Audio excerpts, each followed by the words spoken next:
Hello and welcome back. Today I'm going to show you how I created this small F1 racetrack diorama, which I then framed and is now on the wall up in my house. This is 1/43 scale, but it's applicable to other scales as well.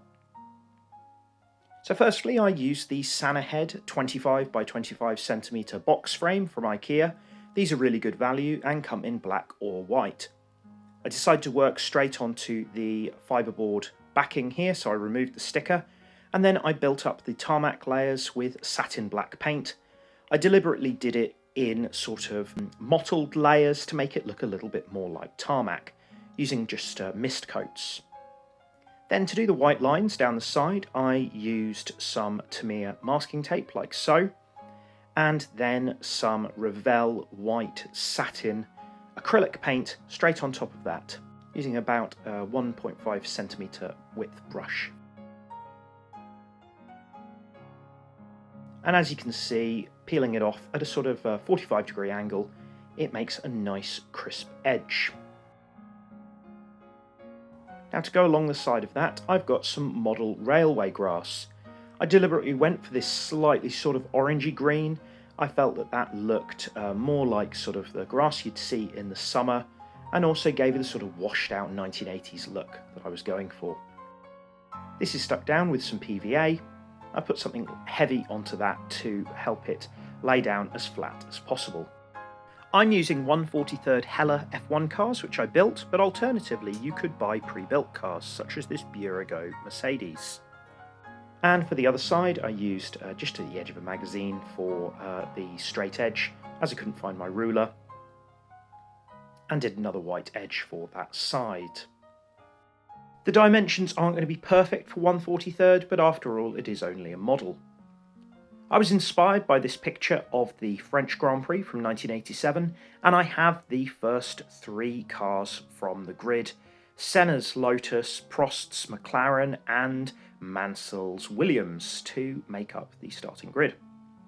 I measured the central line down the middle and used the tape, and then marked little gaps to do the central white lines, using a little craft blade to mark the points where I'd start and finish.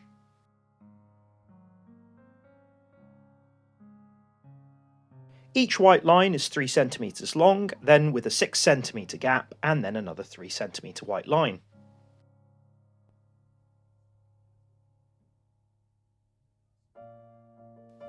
This one got a little bit stuck, but I wasn't too worried, just peeled it up very carefully.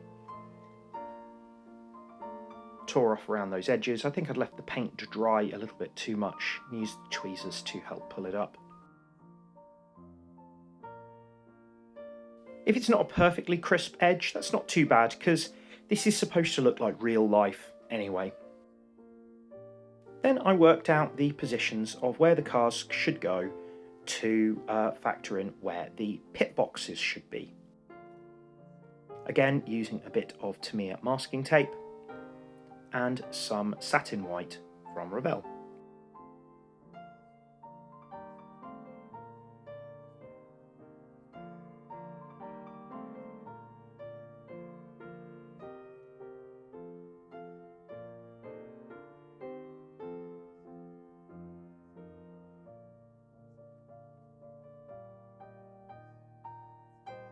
Worked out the position for the Lotus on this side, and then used that to make the measurements for the pit boxes on the other sides as well.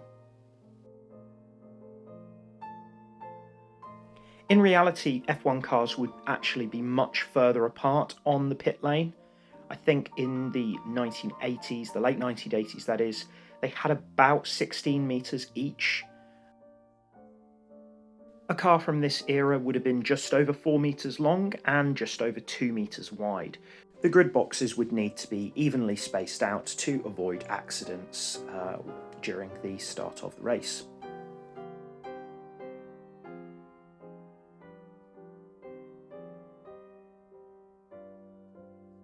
There's a bit of bleed underneath the masking tape here, but as this is acrylic, if I just get out a toothpick like so, I can remove most of that excess without too much issue. As I said before, these aren't going to look 100% perfect anyway. When positioning the cars, don't put them right on the edge of this square, as the edge will be overlapped by the frame, so they won't fit in. Now that I'm happy with the look of this, I'm using some Tamiya weathering powders. I'm using some of the oil stain here to simulate some of the burnt rubber marks from the tyres pulling away from the grid boxes. Making sure to go over some of the white lines as well to make them look sort of used.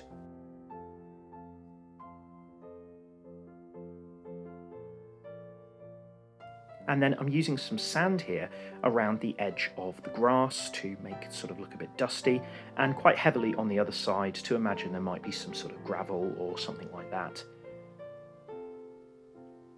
There, hope you can see that.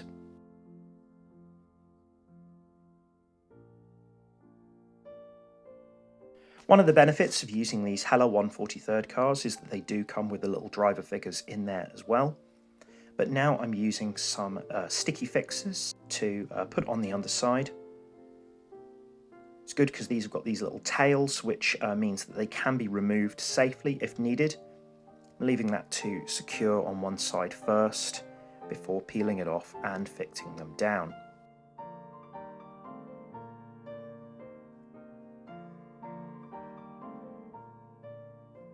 Just so you know, these are the Command brand sticky fixers, and they fit really well and are completely hidden by the car.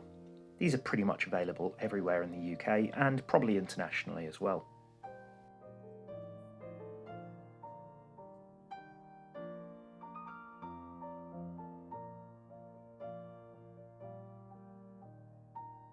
I'm really happy with the look of these three cars. I think they're three iconic liveries from the late 80s, early 90s. Also three iconic drivers. I think only really sort of Nelson Piquet Sr. would be the one left out from those big four from the 80s. And there's Mansell's car finished to go with it as well.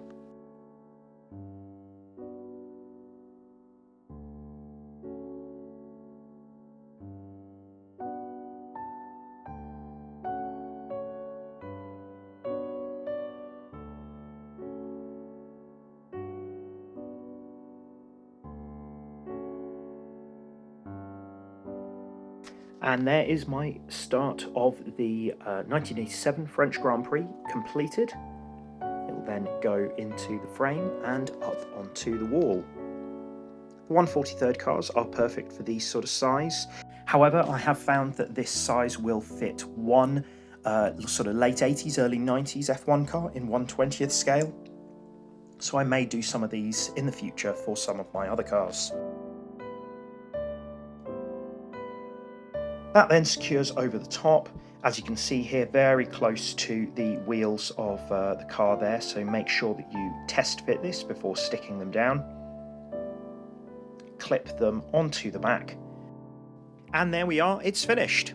In my opinion, a unique way to display your models. Here it is up on the wall and also takes up zero shelf space.